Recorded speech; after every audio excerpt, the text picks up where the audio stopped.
बिस्मिल्लाहिर्रहमानिर्रहीम। अस्सलाम वालेकुम to all my viewers and students आज बहुत इंपॉर्टेंट टॉपिक हम लोग पढ़ने जा रहे हैं, drugs used to treat the glaucoma. ये इतना इंपॉर्टेंट टॉपिक है और ये आपको एक फ्लो डिफरेंट आप लोग क्लासेस पढ़ते हो। बेशक आप लोग डायूरेटिक्स में कभी पढ़ रहे हैं, कभी आप लोग beta blockers, adrenergic agonist and agonist में पढ़ रहे हैं, कभी आप लोग कोलिनर्जिक में, तो आपको कन्फ्यूजन से क्रिएट हो जाती है कि कौन कौन से ड्रग्स आखिर ग्लूकोमा में यूज़ हो रहे हैं। सो आज मैं आपको पहले बताऊंगी कि ओपन एंगल और क्लोज एंगल ग्लूकोमा कहते किसको हैं, आसान अल्फाज में, ताकि आप लोगों को समझ आ जाए। फिर हम लोग ड्रग्स को पढ़ेंगे। आप लोगों ने सिंपली याद रखना है कि ग्लूकोमा की दो टाइप्स हैं। एक आ जाता है आपके पास ओपन एंगल ग्लूकोमा और एक आ जाता है आपके पास क्लोज एंगल ग्लूकोमा। ठीक है, सबसे पहले हम लोग ये देख लेते हैं कि ग्लूकोमा होता क्या है। इससे पहले ये बात आप लोगों ने याद रखनी है कि आपके आई में एक तरह का फ्लूइड मौजूद होता है जिसको कहा जाता है एक्वास ह्यूमर। इसका जो नॉर्मल प्रेशर होता है वो 10 to 21 मिलीमीटर ऑफ Hg होता है, लेकिन ग्लूकोमा में इसका प्रेशर जो है वो बढ़ जाता है। ठीक है, ये कितना हो जाता है, 21 मिलीमीटर ऑफ Hg से बढ़ जाता है। जब प्रेशर आपकी आंख पे किसी चीज़ का प्रेशर बढ़ गया, यानी कि फ्लूइड का प्रेशर बढ़ गया है, तो उसकी वजह से क्या होता है कि जो आपकी ऑप्टिक नर्व है, ऑप्टिक नर्व वो नर्व होती है जो कि लेके जाती है, सिग्नलिंग करती है। आप जो देख रहे हो वो उसकी सिग्नलिंग करेगी, इमेज फॉर्म करेगी आपके ब्रेन पे, ताकि आप आइडेंटिफाई कर सको कि आप क्या चीज़ देख रहे हो, कौन सा रंग देख रहे हो। तो वो जब नर्व डैमेज होती है ना, तो फिर आपकी सिग्नलिंग इम्पल्स जो है वो आई की नहीं जाती टू द ब्रेन, जिसकी वजह से ब्लाइंडनेस हो जाती है। तो सिंपली ग्लूकोमा के कॉज कर सकता है इन द लॉन्ग रन में, ये ब्लाइंडनेस कॉज कर सकता है। तो उसकी ट्रीटमेंट बहुत इंपॉर्टेंट है। एक्यूट एंगल को कहा जाता है ओपन एंगल भी, और क्लोज एंगल को कहा जाता है क्रॉनिक भी। ठीक है ना, ए से एक्यूट आप लोगों ने याद रखना है, और सी बल्कि आप लोगों ने सी से क्रॉनिक एंड क्लोज को आप लोग याद रखोगे तो आपको याद हो जाएगा। अब एक्वास ह्यूमर जो है वो प्रोड्यूस होता है सिलरी बॉडी से, सिलरी बॉडी से प्रोड्यूस होता है और ये सर्कुलेट होता है आपके आई में। और एक्सक्रीट कहाँ से होता है, तो इसके दो पाथवे हैं, ट्रेबिक्यूलर पाथवे जो कि एक मेजर पाथवे है, और आ जाता है यूवोस्क्लेरल पाथवे। ठीक है, जो ट्रेबिक्यूलर पाथवे है ये लेके जाता है फ्लूइड को थ्रू द स्केलमेन केनाल के जरिए। ठीक है, जबकि जो यूवोस्क्लेरल है वो थ्रू द स्क्लेरा लेके जाता है। तो आपके पास ये दो पाथवे हैं, लेकिन इनमें मेजर जो है वो ट्रेबिक्यूलर पाथवे है। ठीक है, अब होता क्या है क्लोज एंगल ग्लूकोमा में, ये मैं आपको सिंपल इमेज में, जैसे तो आपको आई की बहुत ज़्यादा इमेजेस आपको इंटरनेट पे मिल जाएंगी, आपको समझ भी आ जाएगा कि कहाँ पर जो है वो फ्लूइड का प्रेशर बढ़ रहा है। आप वो इमेजेस देख सकते हैं। यहाँ पर आपको बताने का मकसद ये था कि आपको इजी आसान अल्फाज में समझ आ जाए। ये सिलरी बॉडी है, ये आयरस है आपका। ठीक है, इसने यहाँ पर प्रोड्यूस करता है और यहाँ से इसने यहाँ लेके जाना है। इसके आगे दो पाथवे हैं, स्केलमेन केनाल यानी ट्राइब्यूकुलर पाथवे, और स्क्लेरा यूवोस्क्लेरल पाथवे के जरिए, जो कि एक मेजर है। ठीक है, इनमें से मेजर ये वाला है। अब क्या होता है कि क्लोज एंगल ग्लूकोमा में इसका साइज, आयरस का साइज जो है आप कह सकते हैं कि बढ़ जाता है, ये आगे की तरफ मूव हो जाता है। ठीक है, यानी ये क्या है कि इधर अगर इसकी पोजीशन है तो ये आगे ऐसे ये इधर मूव करता जाएगा इस तरह से। ठीक है, अब अगर हम लोग देखें कि इसका नॉर्मल पाथवे तो ये था, अब आयरस अगर आगे आ गया तो इसका मतलब है कि ये जो यहाँ से प्रोड्यूस हो रहा है ना, यहीं पर बिल्टअप होता जाएगा। और ये पीछे मतलब इसका आई का कुछ स्ट्रक्चर इस टाइप का होता है ना, आप लोग को अगर जिनको समझ नहीं आ रही उनके लिए इस तरह से।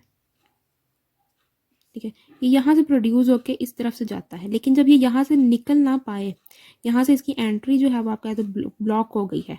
ठीक है ना, आपकी एंट्री यहाँ पर ब्लॉक हो गई है, तो क्या होगा कि यहाँ पर जो आपका प्रेशर है ना, यहाँ पर फ्लूइड ये बढ़ जाएगा, और ये आपकी ऑप्टिक नर्व जा रही है तो इस पर प्रेशर जो है वो बहुत ज़्यादा बढ़ जाता है। इसकी वजह से क्या होता है कि आपकी ऑप्टिक नर्व जो है ये डैमेज होना शुरू हो जाती है। ठीक है, तो ये एंगल क्लोजर ग्लूकोमा में क्या है कि, या फिर क्लोज एंगल ग्लूकोमा, दोनों इसका कहा जाता है कि आयरस जो है वो बल्ज फॉरवर्ड या इसका साइज बढ़ जाता है, जिसकी वजह से क्लोज कर देता है पाथवे। क्लोज एंगल ग्लूकोमा है ना, तो क्लोज एंगल ग्लूकोमा का मतलब है कि जो एंगल जो आयरस और कॉर्निया ने, इसके आगे कॉर्निया मौजूद होता है इधर, तो आयरस और कॉर्निया ने जो एंगल फॉर्म किया हुआ था उसको ब्लॉक कर दिया गया है। ठीक है ना, मतलब वो ब्लॉक हो चुका है, सिलरी बॉडी का जो फ्लूइड है वो इसमें से पास नहीं कर सकता। So this is the close angle glaucoma.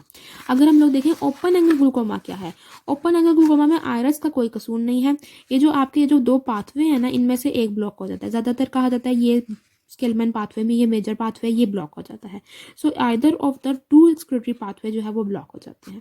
ठीक है, तो अब ग्लूकोमा का ट्रीटमेंट क्या होगा वो हम लोगों ने देखना है कि किस तरह से कि जो है ग्लूकोमा का ट्रीटमेंट। अभी आप लोग बिफोर दिस कि आप लोग जाओ ड्रग्स को कि किस तरह से लोग खुद इमेजिन करो कि क्या हो सकता है ट्रीटमेंट। एक तो ये ट्रीटमेंट होगा कि इसकी प्रोडक्शन को कम कर दिया जाए, और एक ये ट्रीटमेंट होगा कि इसकी एक्सक्रीशन को बढ़ा दिया जाए। ऐसा ही हो सकता है ना। क्लोज एंगल ग्लूकोमा के लिए ज़्यादातर सर्जरी को रिकमेंड किया जाता है। जो ज़्यादातर ड्रग्स हैं वो आपके पास ओपन एंगल ग्लूकोमा के होते हैं, लेकिन स्टिल कुछ ना कुछ जो है वो थोड़ा बहुत चलता है, थोड़ा बहुत ड्रग्स भी समटाइम वर्क कर जाते हैं। ठीक है, तो हम लोग सबसे पहले देखते हैं वो ड्रग्स जो कि डिक्रीज़ करते हैं एक्वास ह्यूमर की प्रोडक्शन सिक्रेशन को, यानी कि प्रोड्यूस होना, सिलरी बॉडी उनको प्रोड्यूस ना करें। इनमें आप लोगों ने क्या याद रखना है, ABC। बी ए क्या है, अल्फा 2 एगोनिस्ट, बी से बीटा ब्लॉकर, सी से कार्बनिक एनहाइड्रेज इनहिबिटर्स। ठीक है ना। सो ABC आप लोगों ने याद रखना है।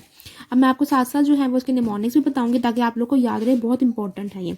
बीटा ब्लॉकर्स में कौन सा आ जाता है, बिटाक्सोलोल, लिवोब्यूनोलोल, टीमोलोल, कार्टिलोल एंड मेटोप्रोलोल। ठीक है, इसके आप लोगों ने ये क्या एक्रोनिम या निमोनिक याद रखने हैं, बीटा कार में टिम ले आओ, बेटा कार में टिम ले आओ। तो बीटा से आप लोग क्या याद है, बिटाक्सोलोल, कार से याद रहेगा कार्टिलोल, कार में मीम से याद रहेगा आपको मेटोप्रोलोल, टिम से आ जाता है टीमोलोल, और ले आओ का आ जाता है आपके पास लिवोब्यूटोलोल। ठीक है, सो आप लोगों ने ये इस तरह से याद कर लिया। उसके बाद आ जाता है अल्फा 2 एगोनिस्ट। अल्फा 2 एगोनिस्ट का मतलब क्या है कि अल्फा बाइंडर। अल्फा 2 एगोनिस्ट का मतलब है कि जो अल्फा के साथ बाइंड करते हैं।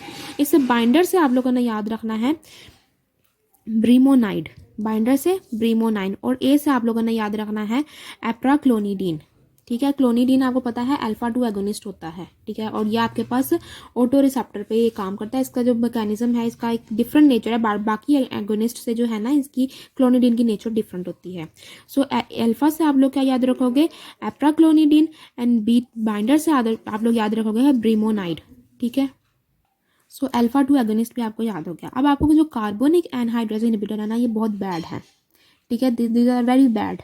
बैड क्या है ये, इसका आप लोगों ने याद रखना है क्या है, ब्रिंजोलामाइड, एसिटाजोलामाइड एंड डोरजोलामाइड।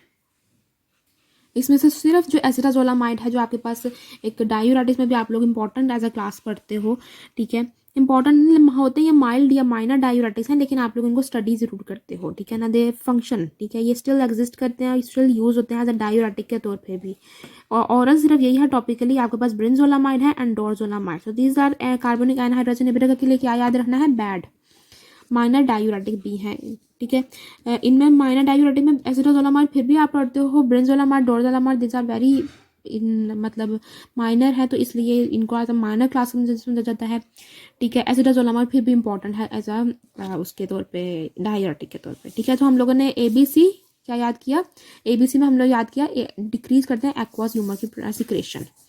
फिर वो हैं जो कि इसकी एक्सक्रीशन को बढ़ाते हैं। एक्सक्रीशन किस तरह से होते हैं, ट्रेबिक्यूलर पाथवे के जरिए एक बढ़ाएंगे, और एक आपकी जो क्लासिफिकेशन में आता है यूवोस्कुलर पाथवे को बढ़ाएगी, आउटफ्लो को, यानी कि जो माइनर पाथवे पे एक्ट करेगी। उनमें आपके पास आ जाते हैं prostaglandin agonist, F2 prostaglandin, F2 alpha agonist. इनमें आ जाता है लैटानोप्रोस्ट आ जाता है एंड बीमेटोप्रोस्ट आ जाता है। These also are very important, ये यूज़ होते हैं हमारी प्रैक्टिस में। ठीक है, उसके बाद आ जाते हैं आपके पास जो ट्रेबिकुलर पाथवे पे एक्ट करते हैं, वो आपके पास कुछ माइटोटिक्स होते हैं। माइटोटिक्स में आ जाता है पाइलोकार्पाइन एंड फाइसोस्टिग्माइन, ये दोनों पी से आप लोगों ने याद रखना है। और ये आपके पास ये दोनों ही क्या है, एगोनिस्ट हैं, कोलिनर्जी एगोनिस्ट हैं। पाइलोकार्पाइन जो है वो डायरेक्ट एक्टिंग है, फाइसोस्टिग्माइन जो है वो इनडायरेक्ट एक्टिंग है। किस तरह से कि ये जो है वो एसिटाइलकोलाइन ईस्टरेज इनहिबिटर है। ठीक है, उसके बाद आ जाते हैं अल्फा 2 एगोनिस्ट, इधर भी आ गए हैं, अल्फा 2 एगोनिस्ट इधर भी थे, इधर भी आ गए, लेकिन यहाँ पर जो है वो डिफरेंट है। डिपिविफ्राइन है, ये जो है एपिनेफ्रीन का प्रोड्रग है, कन्वर्ट होता है टू द एपिनेफ्रीन में and then act on the alpha 2 alpha 1 पे ये एक्ट करता है, और आल्सो डिक्रीजेस द प्रोडक्शन, ये प्रोडक्शन को कम करता है, आल्सो डिक्रीजेस। जैसे हमने बात की कि ये प्रोडक्शन को भी कम करता है, और साथ में अब ये जो इसका एक्सक्रीशन है ये भी बढ़ा रहा है। ठीक है, तो ये दोनों काम कर रहा है। डिपिवेफ्राइन, डिपिवेफ्राइन इंपॉर्टेंट MCQs के लिए बहुत ज़्यादा है कि ये क्या है, ये प्रोडक्ट है किसका प्रोडक्ट है, एपिनेफ्रीन, और एपिनेफ्रीन बहुत इंपॉर्टेंट ड्रग है। उसके बाद हम लोगों ने यही पढ़ लिया। So these were the classes के जो यूज़ होते हैं to treat the glaucoma, very important है।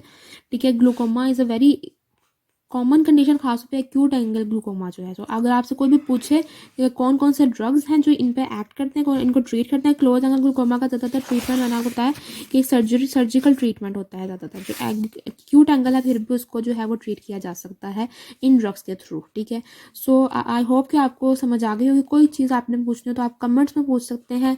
वीडियो पसंद आई हो, लेक्चर पसंद आई तो लाइक ज़रूर कीजिएगा, और मेरे चैनल को सब्सक्राइब कर लें। नेक्स्ट वीडियो तक के लिए अल्लाह हाफ़िज़।